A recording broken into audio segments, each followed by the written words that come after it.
Hi, everyone. Welcome to the Psychology and Spirituality, a Bridge to Better Life discussion. Hi, Anahy. Thank you for being here with me today.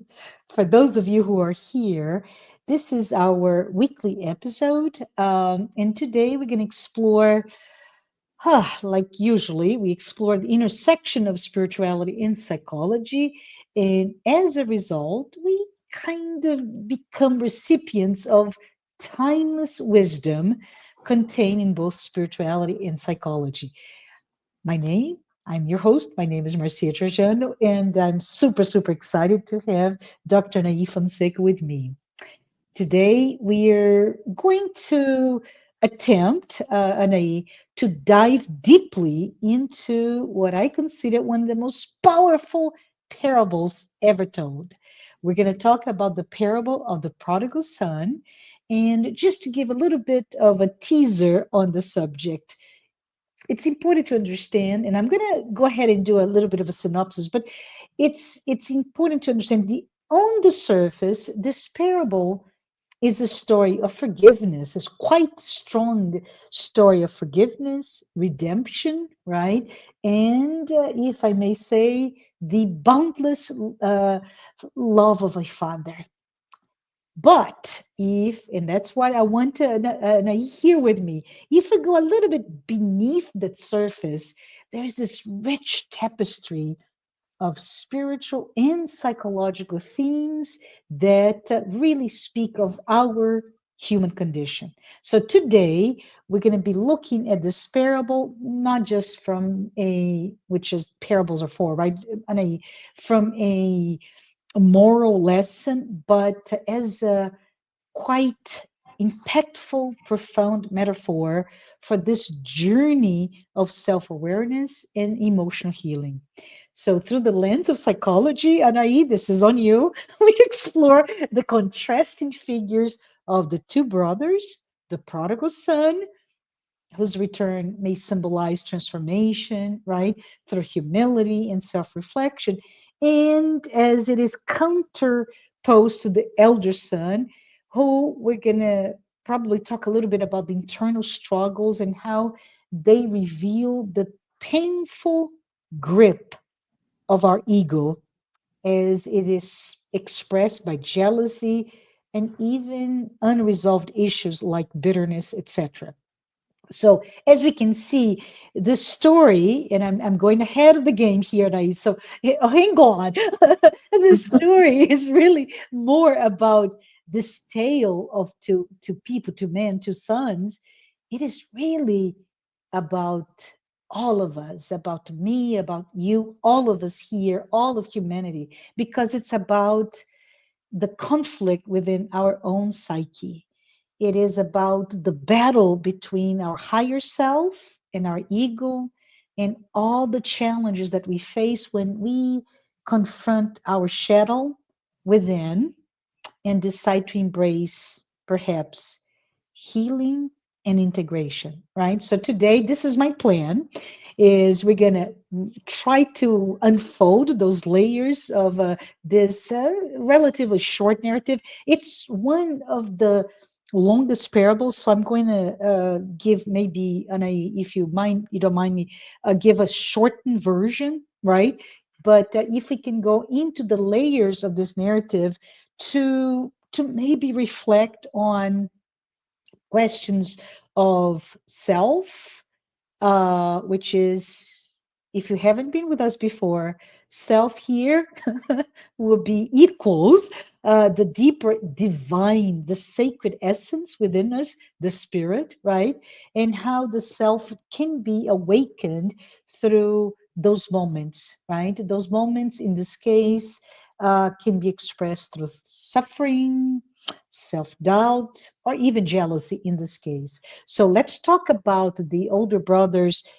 This is my invitation to you and I to talk about the older brother's resentment, right, toward the younger brother, and how that interplay shows perhaps the inner resistance that all of us feel when confronted with change, the idea that we can forgive, the idea even of unconditional love.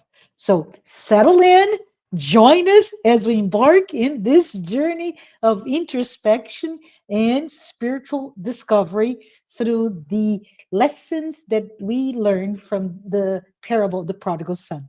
So, Anahy, let's go ahead and get started with a very short synopsis, if you don't mind. So, for everybody here that is already tired of listening to me instead of Anahy, hang on. What is the parable? If you never heard of it, here it goes. You can find it in Luke chapter 15, verses 11 to 32. And it's, in fact, one of the most well known teachings by Jesus for the theme that I mentioned earlier: forgiveness, repentance, and unconditional love. I'm tongue tied today. So the parable begins, and I can hear in my mind the drum roll. Yes, it begins with a father who has two children, two sons, a younger and an older son. The younger son comes to the father and asks for his share of inheritance. So, parenthesis, and just going to do a spoiler alert here. This is in the context of the time, right? And I is quite unusual, quite disrespectful, and it's almost like a death wish from the younger son. Father, you're too old. I should have already received my inheritance. Give me now instead of later. And despite this, of course, in the story, the father agrees and he divides his wealth. He was a wealthy man between the two sons and gives to the younger son his part, his half. So what happens to this younger son? He leaves home and he travels to a distant country. I love it. And unfortunately, if you're not prepared, what do you do with money? A lot of money. He loses it all. He wastes. He goes on into a life of, and I'm going to use a modern word, like partying, like there's no tomorrow. This wild living, and he gets lots and lots of friends. Of course, those are friends of the money, not of the person. So he goes on, and after a while, there is a famine that strikes the land, and this son, the younger son, now finds himself with no more money. He did not have the ability to actually sustain the fortune, right? And he has nothing left, including all of those quasi friends, right? Not even quasi, no friends at all, just users. And so he says, "What to do?" Well, I need to work to sustain myself. He does take a job, and his job is simply feeding pigs. And he's so hungry, and he thinks to himself, right? Here he is. Even those pods, those things that he would feed the pigs, that he would really love to have the same, and he doesn't. And he's like, "Oh my goodness, this is I'm so miserable right now that I'm worse off than my father's servants. They those who are not children but who work for this man, they have plenty of food, a bed to lay at night, etc." So he comes to this decision to return home and ask for forgiveness, which is a hard, right? And it's just that it's quite hard when you make a big mistake, a big blunder. How do I even have the courage to deal with my guilt and to ask for forgiveness? But he does, and he plans, right? In his plans is that, Father, I sinned against both you and both God, and I'm no longer worthy to be called your son. And his hope was by doing that, that he would be treated as one of his hired servants. Well, time goes by, he comes back, and the father, before the son even comes close to his land, the father sees him. He was waiting for him, and he he gets really filled with love and compassion, and he runs to his son. He embraces him. He orders his servants, the people that work for him, to prepare a feast to honor his son. And he declares that that son who was lost has now been found. And it's quite beautiful that the father's actions symbolize joy, grace, forgiveness, welcoming, right? And he shows that no matter how much one errs, we have always a home to come back to. As any thrilling story, there's a conflict, yet another conflict, right? The older son is there, and he had decided to stay with his father, to work alongside. He was very diligent, and when he hears that his brother, I'm sorry, comes home, he is so angry, and he's like, and beyond welcoming him back, he who betrayed you, father, you are actually throwing a party to him. So he just refuses to celebrate. And his father, understanding that the older son was refusing to even be part of the party, he goes back to talk to him, to see him. And he says that he was unhappy because he was unjustly, that's a key word here, right? Unjustly overlooked, despite the fact that his whole life he was faithful toward him. And the father responds, which is quite interesting, that right? With love, with understanding as well that he, he had everything, the older brother.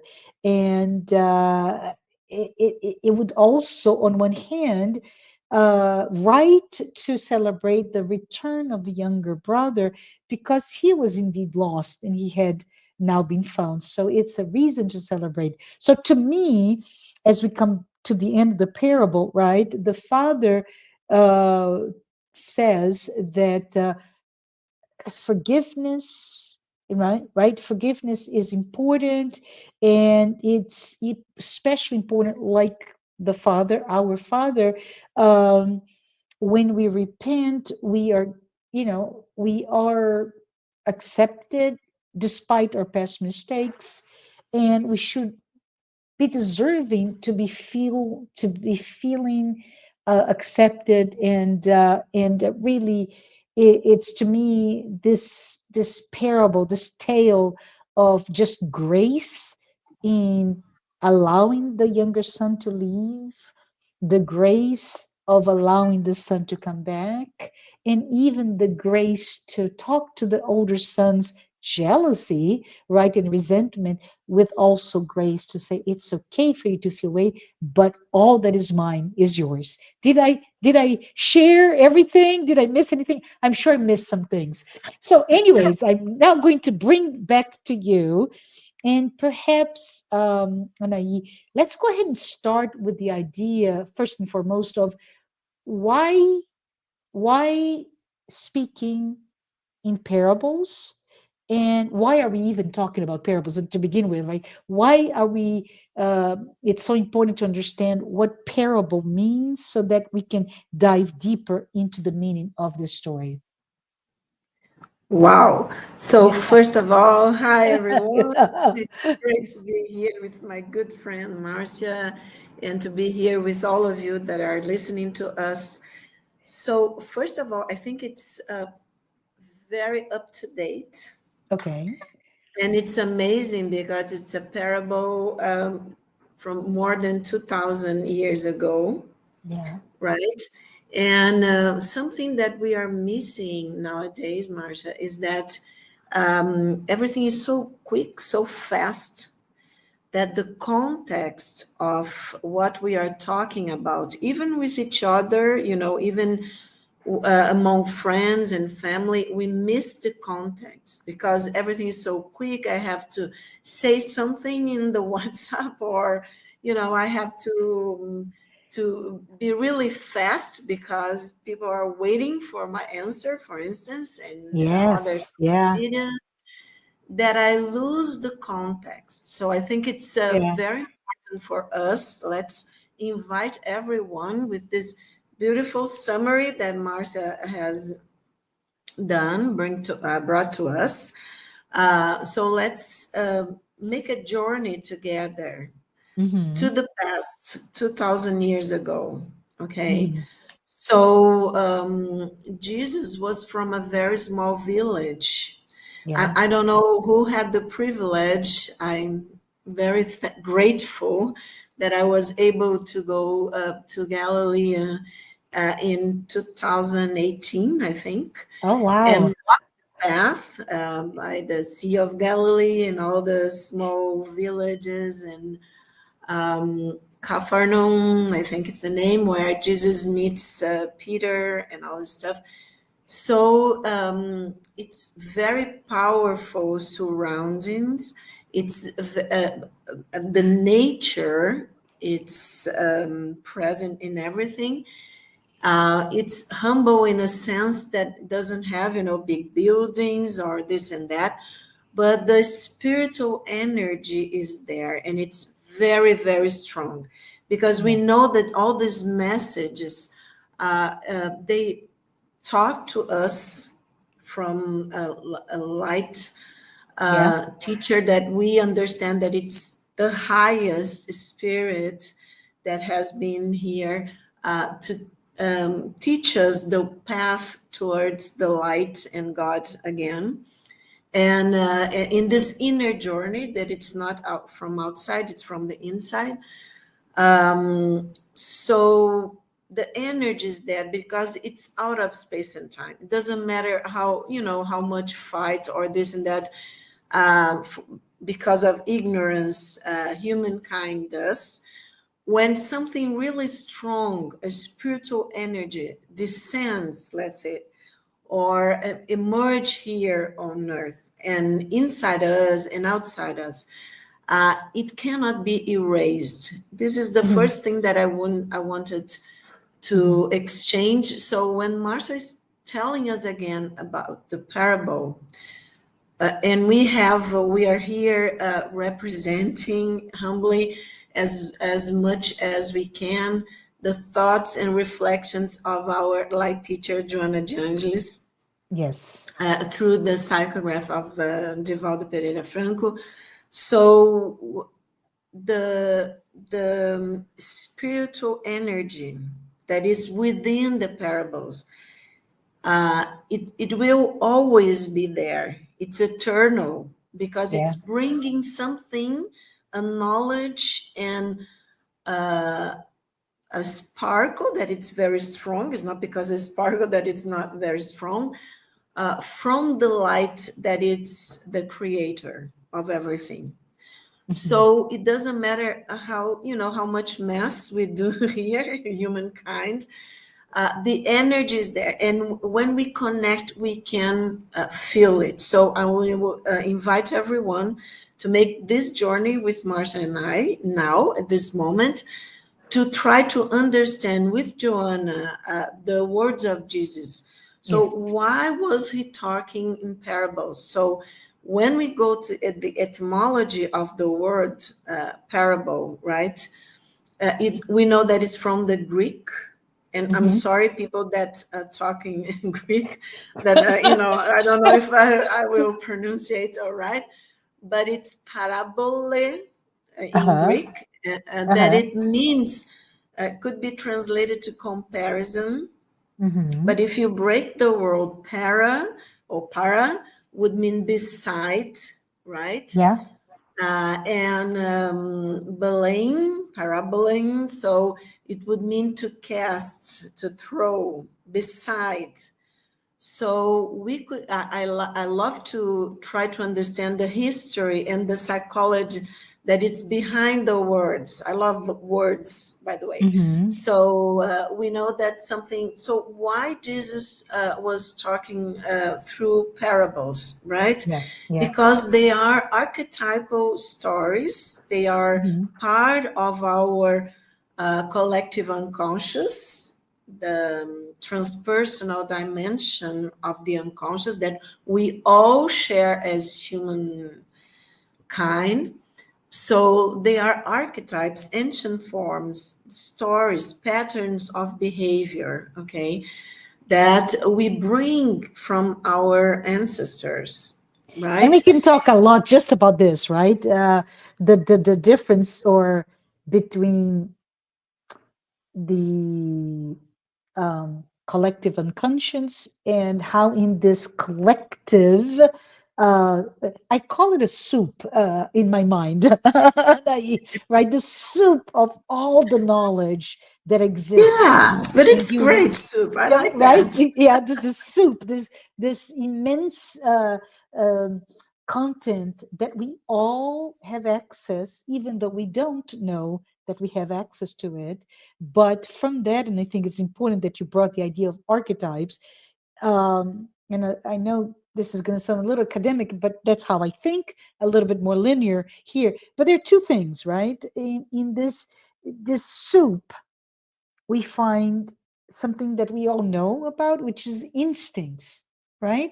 Those instincts that drive animals, plants, and yes, us humans in things that we don't think about it. We don't think to blink an eye. We don't think to beat a heart, et cetera, et cetera.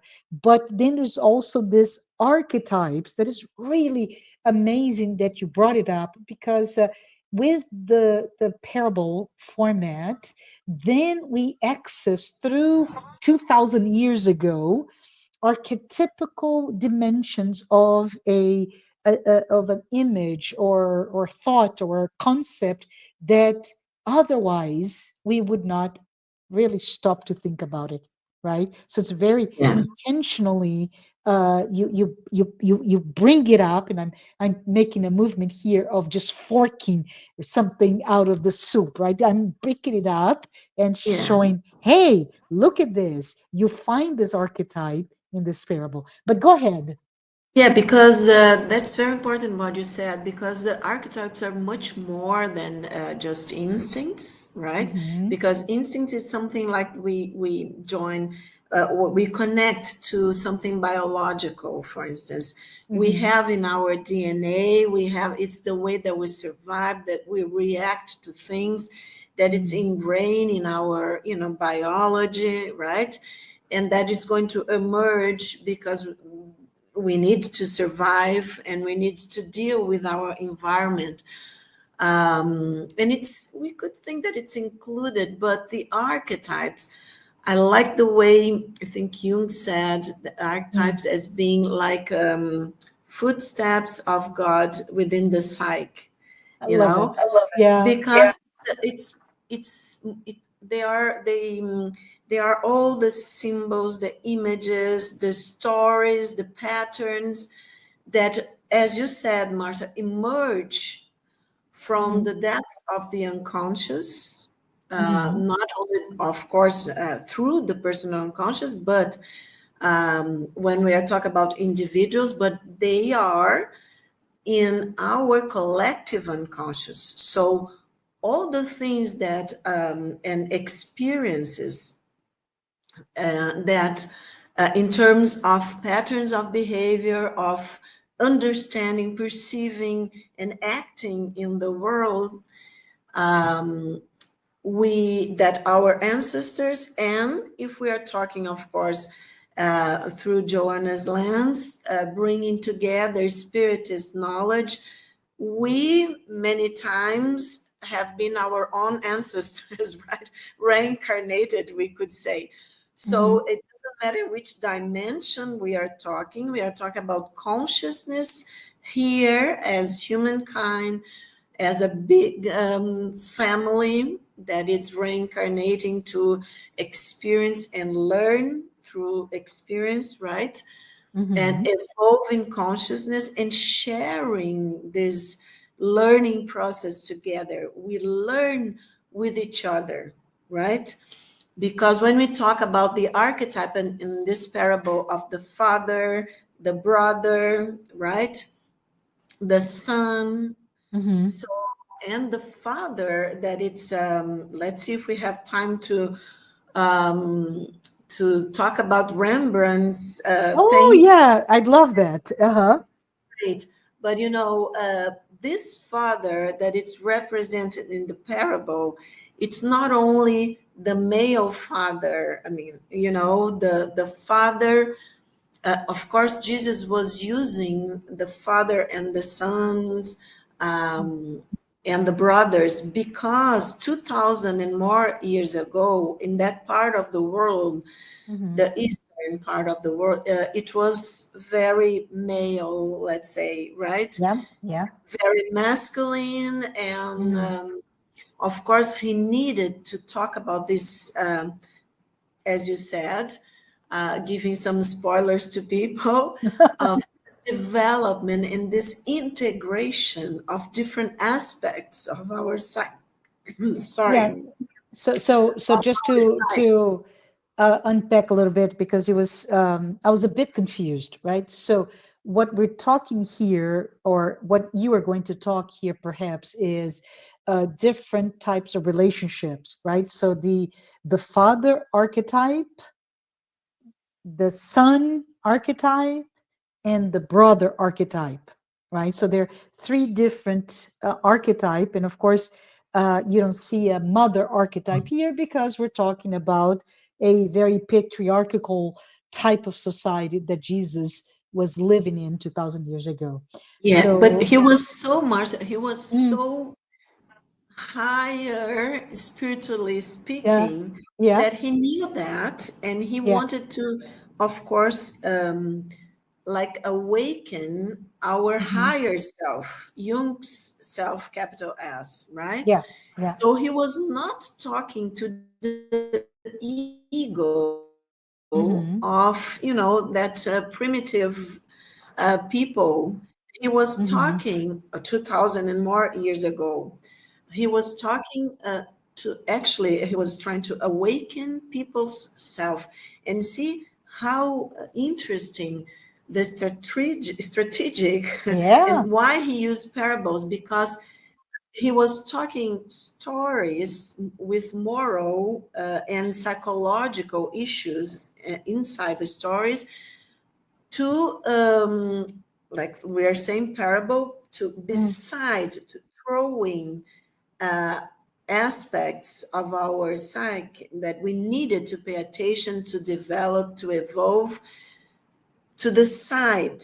So yeah, the side means for me that he was not talking to those people's egos, yeah, because their ego were very primitive. yeah, They didn't know anything about psychology, about how we work, about having a collective unconscious, because this is a fraternity.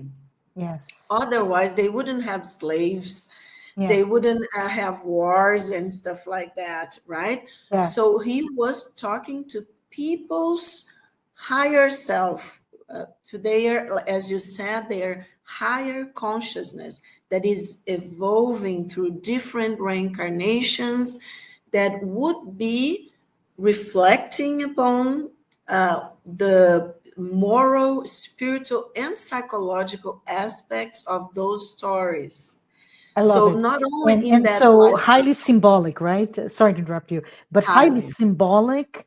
And how do you know it's highly symbolic? Because this story, let's pretend I am Jesus and you Luke and you're writing the story I'm narrating, right? So I'm going to talk, hey Luke, I'm going to talk about the story about this father and two sons, and one wants to take the thing here. I'm being silly here.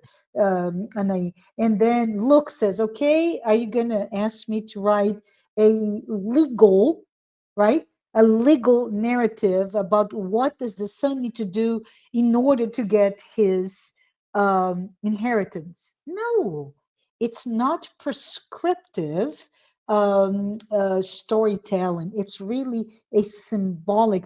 We need to access those stories from a very, very symbolic perspective, right? Yes, and what I want people to understand is that the Father, Mm-hmm. uh, Jesus needed to use these masculine Yeah, characters, right? correct. Yeah. So that the archetypes that he was trying Mm-hmm. to like to awaken and to make us reflect upon and to develop Yeah. in our deep in our psyches through Mm-hmm. different and generations to the future. So we are talking about that to more than 2000 years later and try to Yes. understand, imagine that, right, Yeah. to better understand, to go deeper in the psychological aspect and spiritual aspects with the help of Joanna de Angelis.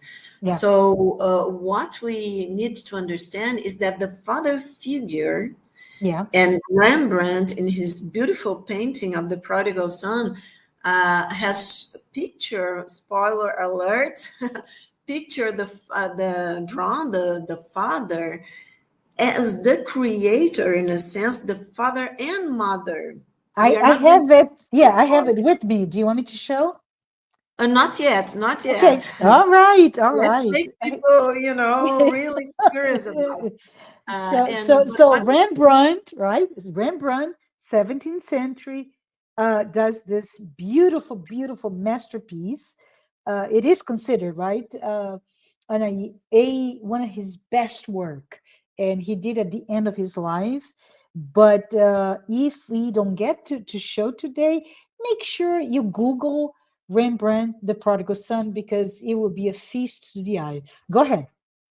So it is very important that people understand that Yeah, the father is a character, yeah. but the father is acting with a balance in terms of the feminine and masculine forces of the spirit. We are Mhm. not talking about gender. We are not talking about, the father and the mother only archetypes. We are talking about, as you said in the beginning, Marcia, deeper, when we talk about archetypes, we are talking about the dimension of our psyche where we are one. So the archetype, primordial archetype, is the God image that unifies everything. It's Mhm. not God, but it's the image that we have the understanding of the ultimate reality, the unity that is God, the all loving, compassionate creator of everything and of ourselves. I'm sorry, I have the air conditioner here because in Brazil it's very hot. So, what is important to understand is that when we are talking, and Jesus was trying to awaken and make us better understand this unity Yeah. that we all have within ourselves, that as individuals we call the self our higher consciousness, but that it's this higher consciousness is interconnected with all of our brothers and sisters higher consciousness, forming a big or huge family, and one consciousness also of us as brothers and sisters, as humankind. So he was trying to teach us this way back to the Mhm. unity, to God, in psychological and spiritual terms. So what is understanding, it's important to understand, is that the father, the Mhm. character father in this story, in this beautiful, beautiful story, is representing the balance between these forces of the spirit, the Yeah. masculine and feminine, that we are going to see in some minutes in the beautiful painting by Rembrandt.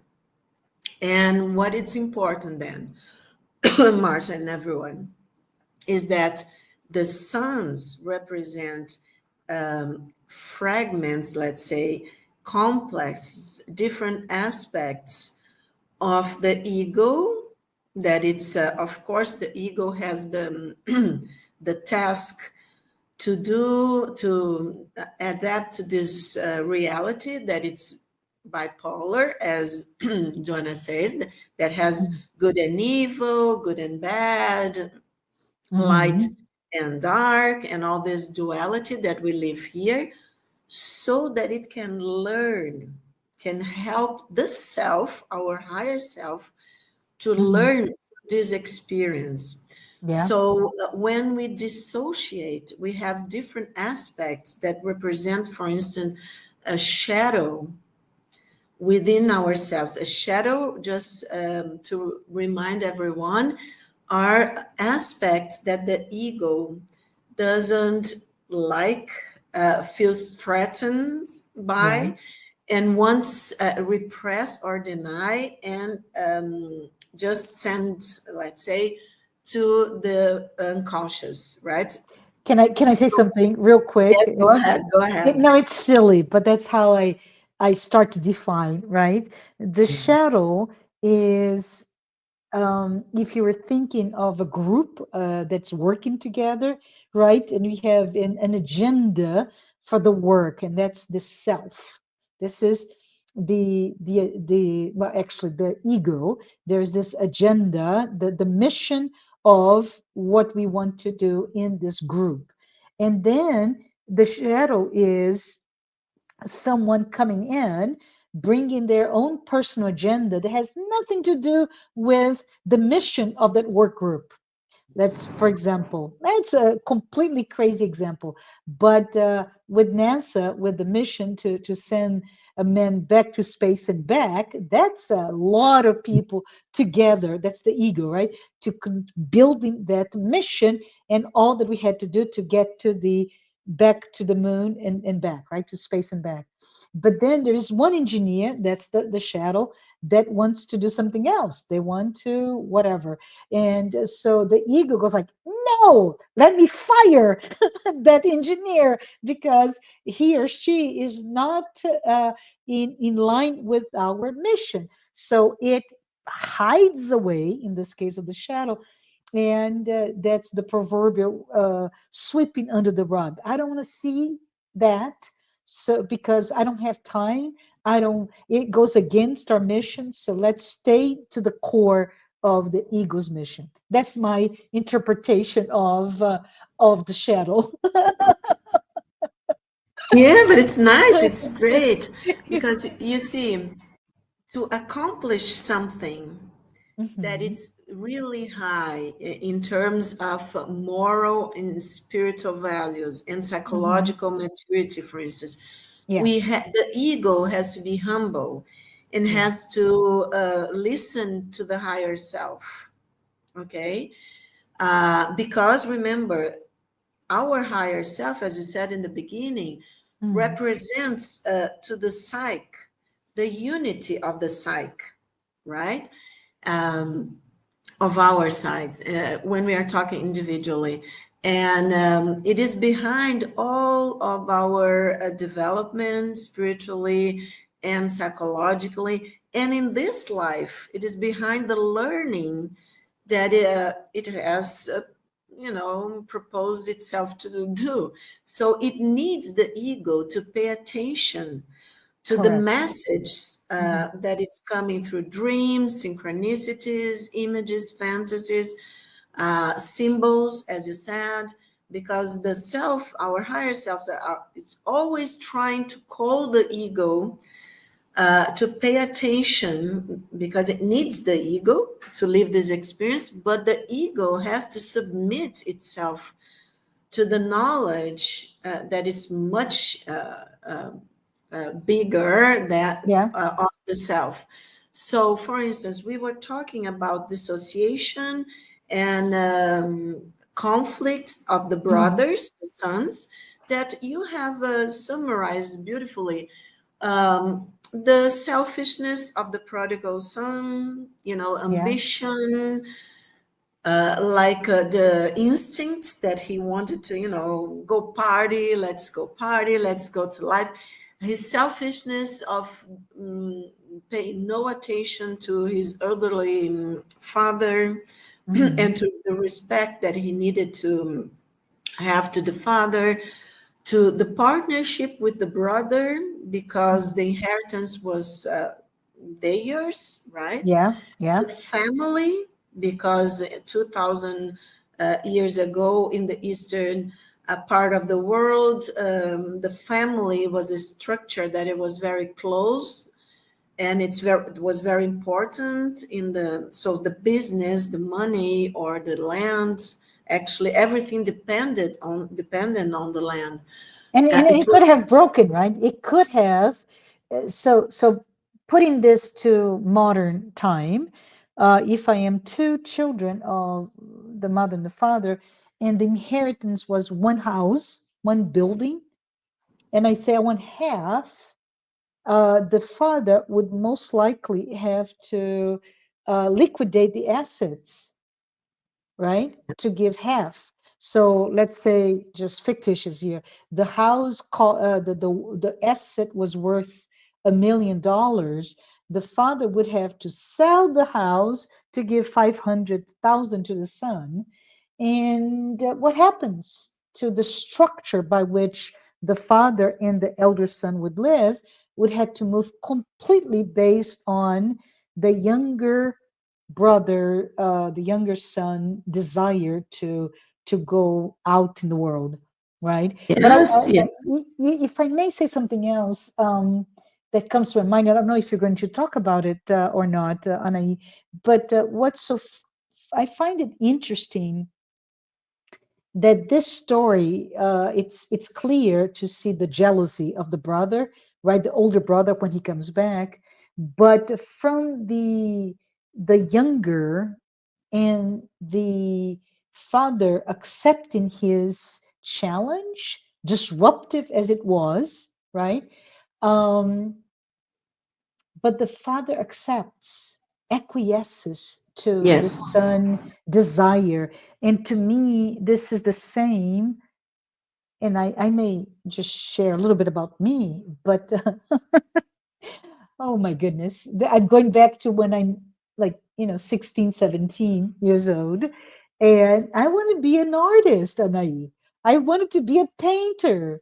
So what does my wonderful, wonderful father say to me? No, you got to be kidding me. You're going to be a starving artist? No, I will not allow you to be an artist. So back and forth, back and forth, back and forth, we negotiate. And he says, why don't you become an architect? Architecture will give you means to work. You're also an artist. Well, I did. I became an architect and never practiced it. So that rupture, that rebellion against the context of my family, I did not disrupt, but I did in the end by my personal choices. So I think it's very interesting to see that, like the young son who disrupted and actually left the land, and potentially we don't see in the story, but it could have had catastrophic impact to the family structure, the father and the elderly son, right? But it demonstrates, maybe in my mind's eye here, the need for all of us parents to hear, to listen, and to allow our children to explore their own independent desires. What are your thoughts? Yes, I think that's very important, Marta. Hmm. But that is in the individual dynamic of Hmm. each family and each Correct. individual, right? Hmm. So yes, the behavior of the prodigal son was, in a sense, we could say, very authentic, Yeah. because he gave in to his desires, inner desires that you yourself are saying you couldn't give in. So when we don't do like that, like we create a shadow, that it's the problem with the oldest son. Yeah. He stayed with the father, He did everything that he supposed the father wanted him to do, but he was very resentful, full of envy and jealousy towards the youngest son. But so it's kind of complex, because we are saying also that the prodigal son, and you know how badly he did, because Yes. he was not leaving his father's house because he wanted to be an artist. He left, like he in a sense he kind of killed the father, Yes. because the inheritance was not his. The father was alive. Correct. So it would be something to do something, as you said, no, but I want to stand up for your, dreams and things. No, I want to be this and that. I will, because this is the journey of the hero, we say, Yeah. trying to, in sometimes we are going to have to betray our father and mother expectations towards us, to be, what we are supposed to be in this life. But it's not always easy, because we have, of course, the ego. Sometimes, we would have to face them when we are teenagers, and Yes. sometimes it's not possible, Yes. right? So we go through life doing the best we can to deal with these issues in family. But the important thing is that it was not only a dynamic in the family. We have to understand that it was Jesus talking about this story, this parable. So he was not talking to the ego, not only, and not Hmm. especially not in that moment, to the Sure. ego and the complexes of the people. He was talking about the to the higher selves of the people, and understand the moral values, the respect that we have towards each other, the understand the compassion, the love, the responsibility that we need to have towards our elders, towards Hmm.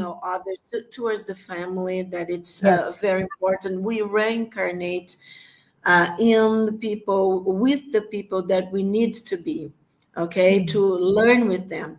So I know we are getting close to this. I think we are going to have to show to a next episode to Yeah. show Rembrandt's picture, to talk with people, because this is very deep, and I Yeah. know it moves a lot, everyone. But Yeah. I wanted to for people to understand that accepting Yes. the difficulties, the flaws of the children, the sons, for instance, and Yeah. we are talking, remember, people, it's symbolic. Yeah. So at the same time that he was giving an example of how to be a loving and compassionate father and mother, remember, it's the two energy forces of the spirit, feminine and masculine. At the same time he was doing that, he was saying also, he was talking about the unification, the process of individuation, to us to be whole, to be, unified in a sense, and to better balance the opposite forces within ourselves, the forces that make conflict. Because remember, our structure here in Yeah. this world is still very bipolar, with polarities. So it is like good and evil. So how do we heal the parts of ourselves that are evil, let's say, even in a sense, jealous, the pains of the soul, Yeah. jealousy, hatred, resentment, selfishness, and things like the two Yeah. brothers have shown in the story, through love, to acceptance of this shadow that it's within all of us and humanity, because otherwise we wouldn't have wars, we wouldn't fight with our brothers and sisters, especially even if we think we are not fighting, but putting silly remarks and aggressive remarks in Yeah. social medias and with friends and family. we would listen better to each other and do like the father in the prodigal son parable, accept the return, when somebody tells us, sorry, I made a mistake. And Yes. even if someone cannot tell that, because, it hasn't realized yet, as the prodigal son didn't have the, for instance, hasn't had the insight that has made some, but we forgive Yes. before the person that has hurt us had the insight, Yes. and even Yeah. before the person has asked us for forgiveness. So I know we have to finish this. I will invite everyone for the second episode, especially Okay. we will hope that Jusada can be with us, and we Sure. can have the Rembrandt's picture, so we can go deeper in this analysis, let's say, of this Yes. beautiful parable. Yes. So, just for all of you who have maybe some curiosity, I give in to my father. I became an architect. I never, ever really worked as an architect, and I went on not in art as a painter, but I did a master's in art history. So somebody who studied history, the history of art deeply, um, it is a joy for me to spend some time looking at a beautiful painting like this one by Rembrandt and see if we can all become a little bit of art critics, not in this is good or bad, but let's look deeply into that painting so that we can journey, just like Rembrandt did, into the symbolic elements of this parable. But with that, I want to say we are indeed at time. Thank you so much for bringing to us the idea of the archetypes found in the story, right? The primordial archetype, the father, the archetype of the brothers, and of the son. And we can definitely come back again next time to dive deeper into the story and share our beautiful Rembrandt's painting with everyone.